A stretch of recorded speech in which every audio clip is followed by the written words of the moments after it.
जय हिंद दोस्तों, स्वागत है आज के न्यू सेशन में।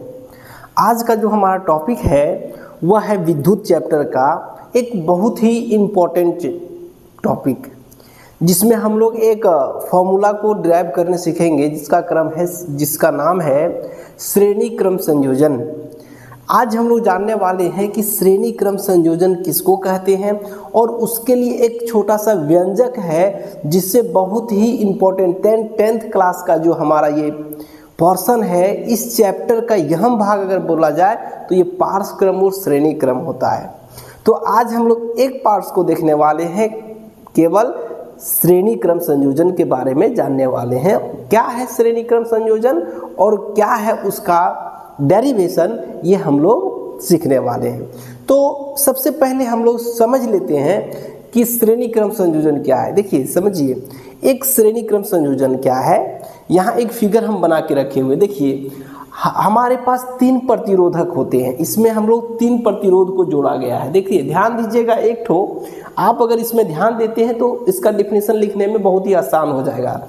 श्रेणी क्रम संयोजन क्या है, पहले हेडिंग डालेंगे हम लोग श्रेणी क्रम संयोजन। क्या डालेंगे? श्रेणी क्रम संयोजन। क्या होता है श्रेणी क्रम संयोजन? ध्यान से देखेंगे, समझिए। 3 प्रतिरोध है, देखिए यहाँ पर R1, R2, R3 3 प्रतिरोध है। 3 प्रतिरोध को आपस में जोड़ा गया है। कैसे जोड़े हैं, वही संयोजन कहलाता है। एक पहला प्रतिरोध का 2 छोर होता है, जो 2 सिराएं होती है, एक सिरा 2 सिरा, फिर दूसरे का पहला सिरा दूसरा सिरा, तीसरे का पहला सिरा दूसरा सिरा, 2 सिरा होती है सबका।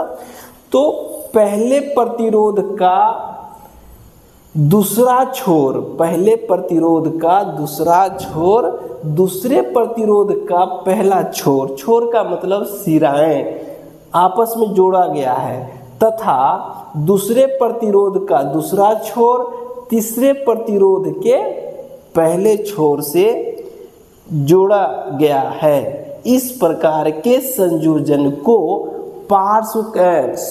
श्रेणी क्रम संयोजन कहते हैं। क्या कहते हैं? श्रेणी क्रम संयोजन कहते हैं। ठीक है, इसको लिख दीजिएगा। जब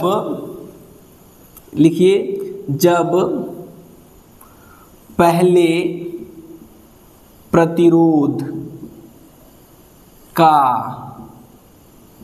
दूसरा छोर दूसरे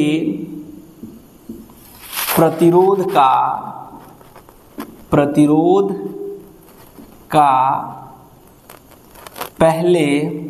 पहला छोर से तथा दूसरे प्रतिरोध का दूसरा छोर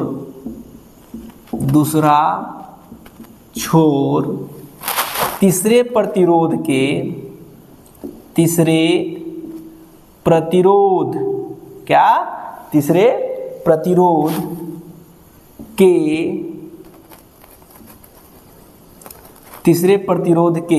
पहले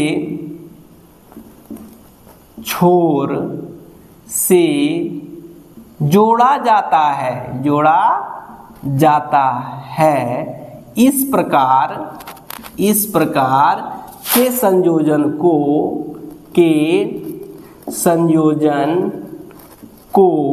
क्या कहते हैं? श्रेणी क्रम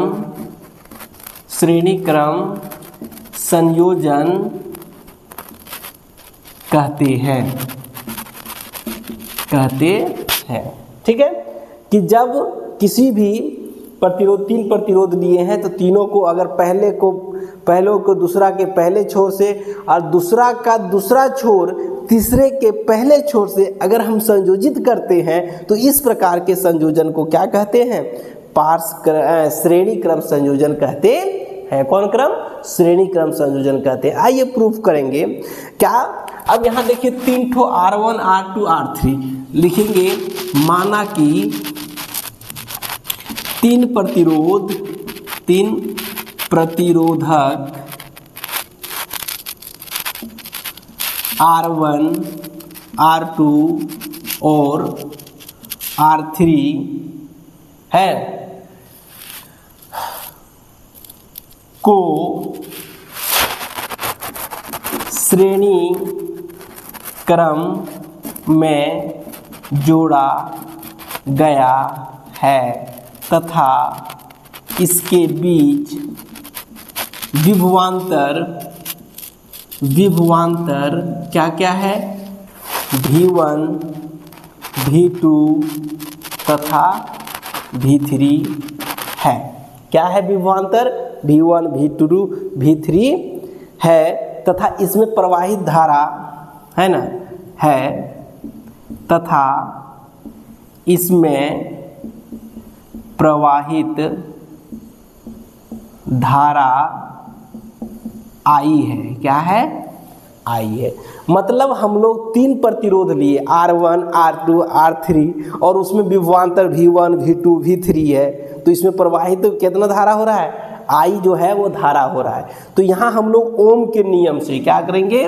ओम के नियम से। ओम का नियम क्या होता है बाबू बताइए? ओम का नियम से चलिए बताइए आप, ओम का नियम क्या होता है? V बराबर आई आर होता है। क्या होता है? V बराबर आई आर होता है।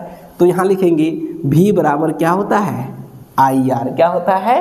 V बराबर आई आर होता है। तो यहाँ देखिए हम लोग R1 R2 R3 लिए हैं, तो यहाँ V1 बराबर आई आर वन क्या करेंगे? I R one. V2 बराबर आई आर टू और V3 बराबर क्या करेंगे? आई आर थ्री करेंगे। इसको इक्वेशन 1, इसको इक्वेशन 2 और इसको इक्वेशन क्या करेंगे? 3 मान लेंगे। क्या करेंगे? इक्वेशन क्या करेंगे? 3 मान लेंगे। अब क्या करना है? तीनों इक्वेशन को जोड़ दीजिए, है ना। समीकरण 1, 2 और 3 को जोड़ने पर क्या हो जाएगा बाबू? V1 plus V2 plus V3 बराबर I R one plus I R two plus I R three. अब देखिए यहाँ पर V1 V2 V3 बराबर V बराबर होता है। क्या? इसको मानेंगे V बराबर आई, यहाँ से आई कॉमन हो गया, R1 plus R2 plus R3। अब यहाँ लिख देंगे, ये क्या हो गया? इक्वेशन इसको हम लोग मानेंगे 4 या यहाँ लिख देंगे, चूँकि V बराबर V1 plus V2 plus V3 होता है ना। अब देखिए यहाँ तक तो हो गया। अब यहाँ देखिए ये और B कहता है कि विद्युत धारा जो है यदि ये और B के सिरों के बीच, ये और B के सिरों के बीच विभवांतर भी हो तो, ये और यदि यहाँ लिख देंगे, यदि ये और B सिरों के बीच क्या हो? बीच विभवांतर भी हो तो, तब क्या करेंगे बाबू? विभवांतर भी हो तो पुनः ओम के नियम से क्या करेंगे? पुनः ओम के नियम लगाएंगे। क्या लगाएंगे? पुनः ओम के नियम से। अब बताइए बाबू, यहाँ देखिए V बराबर क्या लिखाए थे हम लोग? I R. तो फिर से हम लोग लिखेंगे V बराबर क्या होता है? I R. इक्वेशन ये 5 मान लीजिए। अब इक्वेशन 4 और 5 से, कहाँ से? इक्वेशन 4 और 5 से। तो यहाँ लिखेंगे समीकरण 4 और 5 से क्या होता है? 4 और 5 देखिए, 4 इक्वेशन हमारा V बराबर, V का वैल्यू कितना है? आई आर, और I बराबर क्या है? आई R1 प्लस R2 प्लस क्या है? R3। क्या है? R3। देखिए यहाँ पर, ये देखिए यहाँ पर I और ये I कट गया, क्या बच गया बाबू? R बराबर R1 plus R2 plus R3। ये हमारा है रिक्वायर इक्वेशन, ये है श्रेणी क्रम संयोजन का व्यंजक। श्रेणी क्रम संयोजन ये हमारा प्रूफ हो गया। क्या हो गया? प्रूफ हो गया। ये पूरा जो हमारा है, ध्यान दीजिएगा, ये बहुत ही इम्पोर्टेंट टॉपिक है जो आपका काम आता है न्यूमेरिकल में, है ना। धन्यवाद। Thank you for watching.